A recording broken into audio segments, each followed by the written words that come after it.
Буйруса биринчи муктаждар турак жай комплексинин 2021-22 жылдары Жалал Абад жергесине 8 үй бүлөгө салып тапшырганбыз. Мындан сырткары жакшы билесиздер, биз буга чейин 35 үй бүлөгө жаңы заманбап бүт шарттары менен үйлөрдүн ачкычтарын тапшырганбыз, урматтуу туугандар. Бизде Кыргызстанда жаш үй бүлөлөр көп. Үй салам, үйлүү болушум керек деп, ал эми ошол куруп аткан, стройка кылып аткан, үй салып аткандардын үйүнө келгенде ойлонуп атасыздар да, материал канча кетет, канча сомдук материал кетет, эмне кетет. 21 август 5 күндө биздин ушул чатырына, урматтуу туугандар, 140 000 сомдук акчалай, накталай расход кетти, материал. Эми мен токтоло кетейин буларга эмнеге кетирдик, биз. Ошондо жалпы сумма, урматтуу туугандар, чатырына бүгүнкү күнгө чейин чатыр тинекеси алына элек. Такта жыгач, рейка бүгүнкү күнгө чейин расходу 440 000 сом расход болуптур, туугандар. Мындан сырткары, туугандар, бул биздин тетративиз эчтеке эмес. Буйруса акыретте периштелердин сооптуу дептерлерине сиздердин ар бир амалдарыңыздар, жакшы иштериңиздер жазылып атат. Ушуну эсиңиздерден чыгарбаңыздар. Мына көрдүңүздөр, ушунун бардыгына жетчү материал, такталар келди. Үйдү сагынасың, ата-эне менен сүйлөшүп отуруң келет, ата-эненин ак батасын алганыңда кадимки өзүңө күч, дем чогулат. Сиздердин М-банк жана Сбербанк биздин Ак ниет аманат коомдук фонду аркылуу муктаждар үчүн турак жай комплекске салып аткан аманатыңыздарга мына ушундай иштер жасалып атат. Мен өткөндө билесиздерби, 2-3 күн мурда күнүнө 3 000-4 000 сом эле каражат түшүп атат дедим элем. Бирок Кудайга шүгүр, кече тез кабардан Атакул ажыкебиз келип эл менен бөлүшкөндөн кийин мырзалар, айрыкча жигиттер, бир караңыздар, жалаң аял кишилер активный ушул ишке аралашып атат да.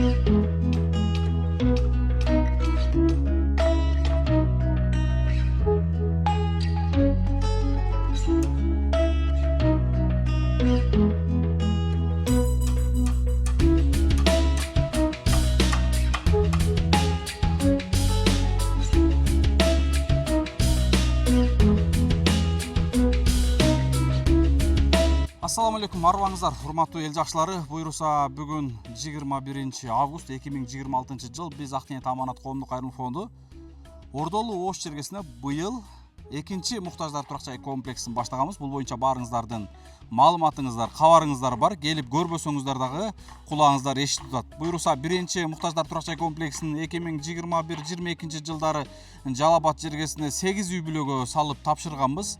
Мындан сырткары жакшы билесиздер, биз буга чейин 35 үй бүлөгө жаңы заманбап бүт шарттары менен үйлөрдүн ачкычтарын тапшырганбыз, урматтуу туугандар. Эми мен бүгүн сиздерге жакшы нерсеге токтолоюн деп турам да, урматтуу туугандар, мекендештер.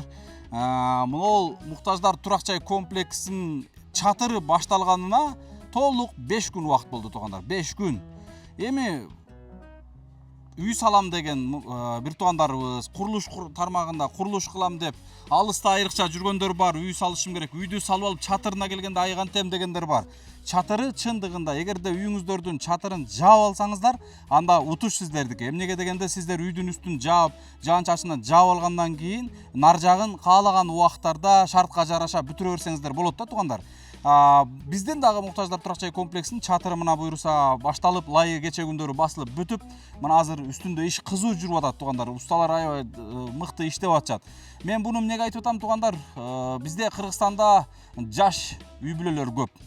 Үй салам, үйлүү болушум керек деп, ал эми ошол жаш үй бүлөлөргө ата-энеси үй салып берип, чатырына келгенде кантет экем дегендер көп. Эми чатыры боюнча сиздерге бир кыскача маалымат бере кетейин. Мисалы, ушул азыр биздин ишибизден маалымат алып калсаңыздар болот. Урматтуу туугандар, биз ушул күнгө чейин 16 август күнү 5 күн мурда чатыры толук башталды. 16 августтан бүгүнкү күнгө чейин азыр мына 21 август 5 күндө биздин ушул чатырына, урматтуу туугандар, 140 000 сомдук акчалай, накталай расход кетти, материал. Эми мен токтоло кетейин буларга эмнеге кетирдик. Биз тактанын көбү жардам келип атат, мисалы да. Токтолуп турандан кийин айтып кетейин. Урматтуу туугандар, мына 16 август чатыры башталган болсо, ошондон бери бүгүнкү күнгө чейин накталай 140 000 сом расход кеткен болсо, анын 25 000 сом чатыр жаап аткан усталарга аванс өткөрдүк. 45.500 сом. Мына кече түндө лайын басып, азыр майда чүлөсүн алып кетишти. 45.500 сомго лайын басып беришти. 23.500 сомго биз кече Жалал-Абадтан экинчи ирет такта портерге жүктөп келгенде алар 50.000 сомдук такта берип, калган жетпеген мен 23.500 сомго такта темир алдым. Стропила анан темир стойка. Ал эми 5.000 сом ошол күнү портерге соляркасына жараттык. Ал эми 15.000 сом усталарга продукта кетти. Мына 5 күндөн бери. Ал эми усталарга тамак аш, суу сундук. Мына кече күнү 2 бригада катуу иш болду да, ошондо мындай кыйратып тамак же болсо кыйратып бир канчагар бир нерсе алып бере албасак дагы жакшыраак кичине эме кылалы деп суу сундук аркверклер менен ушундай расход кетти. 7.000 сом тамак аш, суу сундук. Ал эми 12.000 сомдук строй материал алдык. Бул жерге анкер, мык, сым, уголок жана башка майда чүйдө, болгаркат таш, ошол нерселер. 7.000 сом биринчи Жалал-Абадтан Жалал-Абад жааматы такта берген. Мына ошол жааматтын тактасынын алып келген, такталарды алып келген чоң машинага 7.000 сом жол акы бердик. Ал эми биз мындан сырткары, урматтуу туугандар, 40.000 сомдук карызга такта жаздырып алдык. Биринчи Жалал-Абадтан такта алып атканыбызда 40.000 сомдук такта жаздырып алдык. 25 стропила, анан рейка.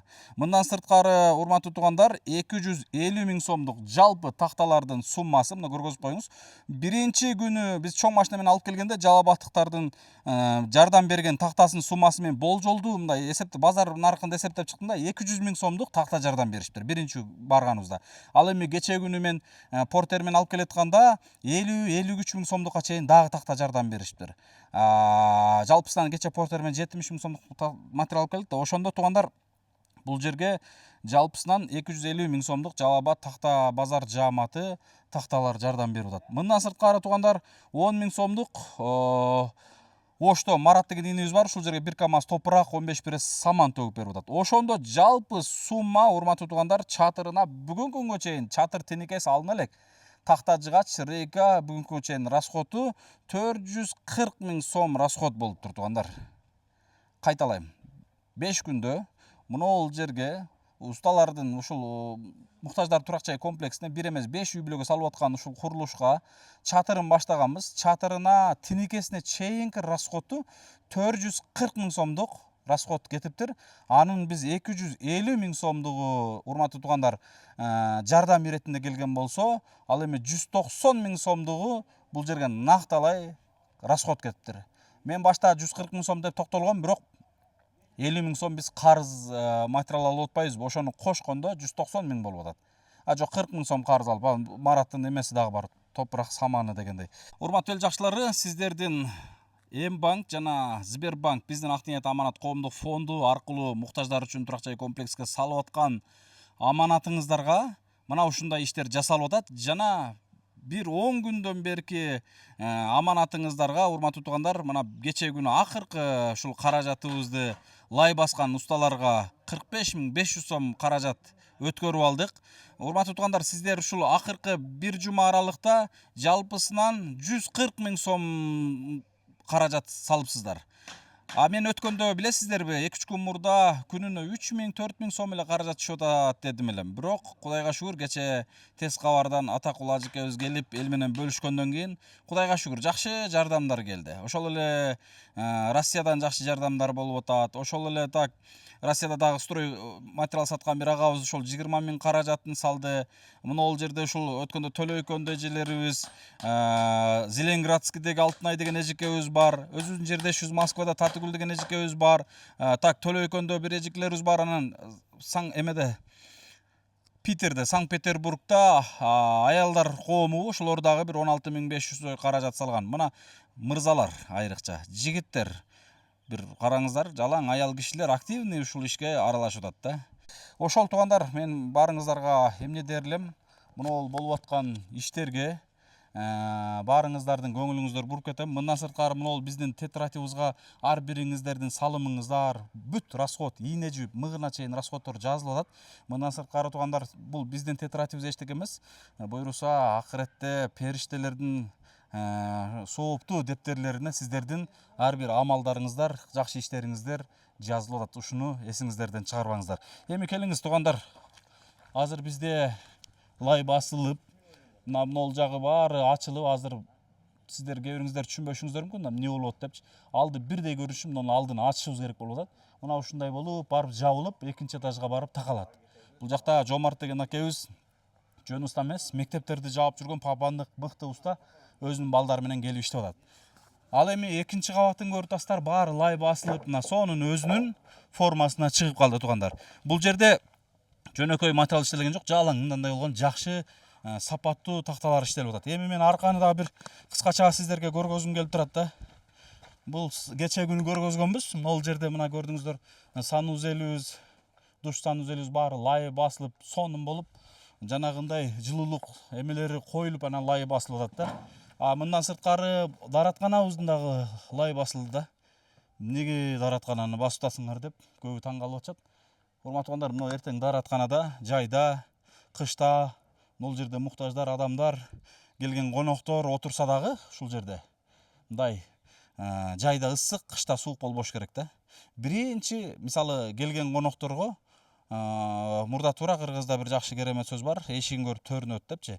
Бирок биз биринчи дараткананы жакшы кылышыбыз керек да, ушуну унутпашыбыз керек. Келген коноктор, келген туристтер башкаларгачы. Ал эми могул жакты мына көрүп атасыздар, баардыгы ушул Г формада жабылат. Мына көрдүңүздөр, ушунун баардыгына жетчү материал такталар келди. Эми бизде болгону, Кудай кааласа эртең атакулуу ажыкебиз даватка кеткен. Ажыкебиз даваттан келсе, тинике, чатыр тиникелерин алып берет. Анан кече күнү бизди кээ бир туугандарыбыз түшүнбөй калып атат да. Тинике деген эмне депчи. Мындай деп түшүндүрүп берейин. Оно жашыл көргөзүп койсоңуз. Мына жашыл, бул шифер да, шифр. Илгерки шифр, боелгон шифр. Ушунун баягы темири тинике деп коет. Бизде эми тинике деп коет да, ар жерде ар кандай дейт. Чатыр тинике деп атам да эми. Жалпы сөз менен айтканда, ушул чатыр тиникесин атакулуу ажыкебиз алып берем деген. Кудай кааласа ал кишини күтүп атабыз. Эртең такталарын, бизде убакыт бар, такталарын баарын көтөргөндөн кийин ушундай буйруса алып берем деп убада кылды. Жада калса чыгып баратканда жаңы дарбаза да коюп берем деди туугандар. Жаңы дарбаза да коюп берем деди. Ушундай туугандар, баарыңыздарга дагы бир чоң рахмат. Алла разы болсун, тынч болуңуздар. Ушул видеолор башкалар менен бөлүшүп, сөзсүз жок дегенде жакшы сөз калтырганды унутпаңыздар. Мен азыр Жалал Абадка чыгып аттым элем. Ишенсеңиздерчи, апрелдин 27-синде башталып, март, апрель, майдын 8-inde фундамент бүткөн экен. 10 күн кетпей ушул жерде ошто жүргөн экен. Дубалы кече күндөрү июль айлары башталып, толук 1 ай болду ушул жерде, жарым убактым ушул жерде өттү. Чатыр башталгандан бери кече күнү Жалал Абадка барып тактаны жүктөп эле кайра келдим. Азыр башталганына 5-6 күн болду, мен үйүмө бара элекмин, чынын айтайын. Үйдү сагынасың, ата-эне менен сүйлөшүп отургуң келет, ата-эненин ак батасын алганыңда кадимки өзүңө күч, дем чогулат, дагы алдыга ишти жүргүзүп кете бересиң. Ошого мен азыр Жалал Абадка чыгып кеттим. Ошол туугандар, баарыңыздарга чоң рахмат. Тынч болуңуздар. Аллах таалам баарыңыздарды ушуларга, ушундай жакшылыктарга себепкер кылган болсун. Салам алейкум.